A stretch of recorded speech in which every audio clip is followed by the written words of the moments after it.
میں اللہ تعالیٰ نے رمضان میں زوجہ کے قریب جانے سے صحابہ کو منع کیا تھا. بڑا دلچسپ واقعہ ہے. رمضان کی راتوں میں بھی زوجہ کے قریب جانے سے منع کیا تھا. ایک صحابی تھے, وہ رات میں کہیں چلے گئے.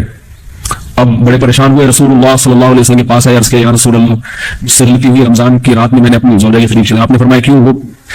وہ بڑا دلچسپ واقعہ ہے, بس بظاہر تھوڑا حیا کے خلاف بھی ہے لیکن اتنا بھی نہیں ہے. وہ کہہ رہے میری زوجہ کہیں پانی بھرنے کے لیے جا رہی تھی, ان کی پنڈلی کھلی تو میری نظر بیوی کی پنڈلی پر پڑی اور میں بس پاگل ہو گیا بیوی کے عشق میں. میں یہ اس لیے بیان کر رہا ہوں کہ جو لوگ نظر کی حفاظت کرتے ہیں وہ بیوی کے عشق میں پاگل ہوتے ہیں.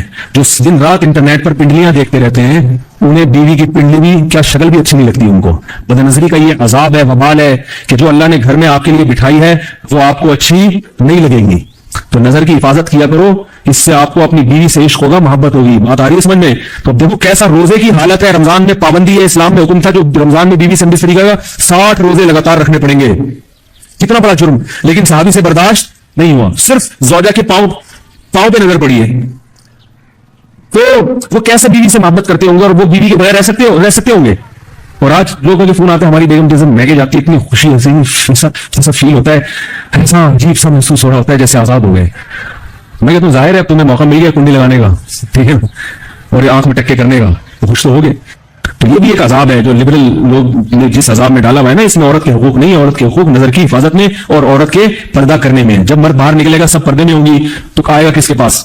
بیگم کے پاس ہی آئے گا. تو اتنے منہ کالا کرنے کے راستے کھول دیے ہیں تو ظاہر ہے پھر کامیاب ازدواجی زندگی نہیں ہوتی. تو نبی کے پاس آئے, اس کے یا رسول اللہ میں برداشت نہیں کر پایا, تو آپ مسکرا دیے. تو وہ نبی کے پاس گئے, یا رسول اللہ ایسے ہوا, مجھ سے غلطی ہو گئی. تو آپ نے فرمایا کیوں؟ فرمایا ایسا ہو گیا تھا. تو آپ صلی اللہ علیہ وسلم نے فرمایا 60 روزے رکھو لگاتار. انہوں نے فرمایا ایک کی طاقت نہیں ہے, اس میں یہ ہو گیا 60 کیسے رکھوں گا, نہیں ہے طاقت 60 کیسے. آپ نے فرمایا ٹھیک ہے پھر 60 غریبوں کو 2 ٹائم کا کھانا کھلاؤ.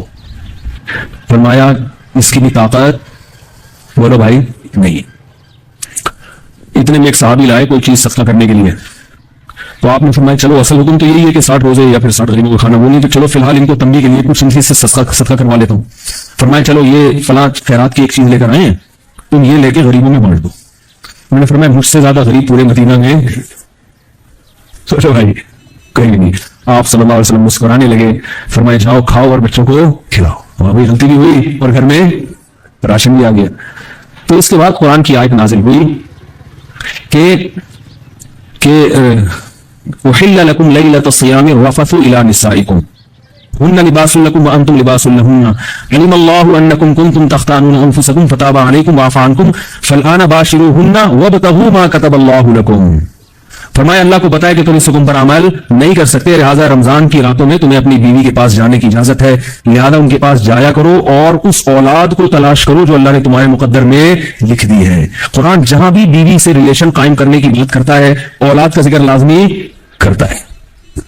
یعنی تلاش کرو اس اولاد کو جو اللہ نے تمہارے لیے لکھ دی ہے. ما کتب اللہ لکم, ما کتب اللہ علیکم نہیں ہے. اللہ کا مطلب تمہارے خلاف, لکم کا مطلب تمہارے فائدے کے لیے. لام عربی میں نفع کے لیے آتا ہے, اللہ عربی میں ضرر اور نقصان کے لیے آتا ہے. فرمایا یہ نہیں کہ اس اولاد کو تلاش کرو جو بطور پینلٹی کے اللہ نے تمہارے متھے لگا دی ہے, جو اللہ نے تمہارے فائدے کے لیے لکھ دی ہے. اس سے پتہ چلتا ہے اسلام اولاد کی کثرت پہ کس قدر اللہ نے میاں بیوی کو ایک دوسرے کا لباس قرار دیا. یہ ایک بڑی زبردست ایک پہچان ہے زوجین کی, میاں بیوی کی. لباس اس لیے کہ لباس کا کام ہوتا ہے آپ کے ان اعضاء کو چھپانا جو آپ کے لیے ضروری تو ہیں لیکن آپ دنیا کے سامنے اس کو دکھانا نہیں چاہتے ہیں, وہ آپ کی بے عزتی کا ذریعہ بنتے ہیں. تو اللہ تعالیٰ نے مرد میں بھی سیکشول ڈیزائرز رکھی ہیں, عورت میں بھی سیکشول ڈیزائرز رکھی ہیں, اور یہ ڈیزائرز انسان کی فطرت ہے. لیکن فطرت کے باوجود کوئی بھی ان چیزوں کو نمایاں نہیں کرنا چاہتا. یعنی جیسے آپ نے جانور دیکھے ہوں گے وہ کھلے عام اپنی اس خواہش کو پورا کر رہے ہوتے ہیں. تو مرد اور عورت میں اللہ نے یہ خواہش تو رکھی ہے مگر وہ کوئی بھی یہ نہیں چاہتا شریف آدمی کہ میں اپنی اس خواہش کو اس طرح سے پورا کروں کہ لوگوں کو پتہ چل رہا ہوں. اس میں انسان کی بے عزتی ہے, رسوا ہو جاتا ہے. تو اندرون خانہ ہی میاں بیوی ایک دوسرے کی اس خواہش کو پورا کرنے کا ذریعہ بنتے ہیں, اور وہ ایک دوسرے کے اس ایک ایسی خواہش کو جو ایک عیب سمجھی جاتی ہے دنیا کی نگاہوں میں, اس عیب کو اندرون خانہ پورا کر کے اس کے چھپا دیتے ہیں عیبوں کو. اگر وہ میاں بیوی ایک دوسرے کے لیے لباس نہ بنے اور ایک دوسرے کے اس عیب پہ پردہ نہ ڈالیں, یعنی ایک دوسرے کی خواہش کی تکمیل کا ذریعہ نہ بنے, اس بات کا امکان ہوتا ہے کہ یہ دونوں مرد بھی اور عورت بھی کسی اور طریقے سے اپنی خواہش پوری کر کے دنیا کے سامنے ذلیل اور رسوا ہو جائے. ظاہر ہے طوائف خانوں کا رخ کریں گے یا اور کسی طرح سے جو ہے نا زنا کی کوشش کریں گے, تو اس میں آخرت کی رسوائی بھی ہے اور بعض دفعہ دنیا کی رسوائی کا ذریعہ بھی بنتی ہے یہ چیز. رمضان کی راتوں میں الرفث الی نسائکم، اپنی عورتوں کی طرف بے پردہ ہو کے جانا یا بے لباس ہونا. ہن لباس لکم، وہ عورتیں یعنی تمہاری بیویاں تمہارا لباس ہیں، وانتم لباس لہن، اور تم ان کا لباس ہو. جب اسلام میں روزے فرض ہوئے تو حکم یہ تھا کہ افطاری کرنے کے بعد، جب آپ غروب آفتاب کے بعد افطاری کرتے ہیں نا، تو افطاری کرنے کے بعد جب تک آپ دوبارہ سو نہیں جاتے اس وقت تک آپ کو کھانے پینے کی اجازت ہے. اس وقت تک آپ کو کھانے پینے کی اجازت ہے. ایک بات، جیسے ہی آپ کی آنکھ لگ گئی دوبارہ اٹھے تو بس اب کھانا پینا آپ پر دوبارہ کیا ہو گیا؟ حرام ہو گیا، کیونکہ روزہ آپ کا شروع ہو گیا. ایک حکم تو یہ تھا. دوسرا یہ تھا کہ جیسے روزے کی حالت میں زوجہ سے بستری کی اجازت نہیں تھی، اسی طرح رمضان کی راتوں میں بھی زوجہ کے قریب جانے کی اجازت نہیں تھی، اور اس پر کفارہ تھا کہ 60 روزے مسلسل رکھنے پڑیں گے آپ کو. تو فیملی پلاننگ کی جو دعوت ہے نا، اس کا قرآن و سنت سے دور دور کا بھی کوئی واسطہ نہیں ہے. جیسے ڈاروین کا جو نظریہ ہے نا کہ انسان بندر سے وجود میں آیا ہے، یہ اسلام کے بالکل اگینسٹ ہے. اسلام نے صاف لفظوں میں کہا ہے، اور صرف قرآن نے نہیں، تورات اور انجیل میں بھی یہ بات ہے کہ براہ راست اللہ نے حضرت آدم کو مٹی سے پیدا کیا اور پھر ان کی پسلی سے اللہ نے اما ہوا کو پیدا کیا. یہ انسان بندر کی کوئی ترقی یافتہ شکل ہرگز نہیں ہے. بندر بالکل ایک الگ نسل ہے. وہ ٹھیک ہے اس کی بہت ساری چیزوں میں انسان سے مماثلت ہے، وہ ایک الگ بات ہے، لیکن مماثلت اس لیے کہ اللہ نے قرآن میں فرمایا کہ امم امثالکم. قرآن میں جگہ آتا ہے کہ یہ جتنے بھی انسان مخلوق ہے نا، یہ تمہاری طرح کی ایک امت ہے.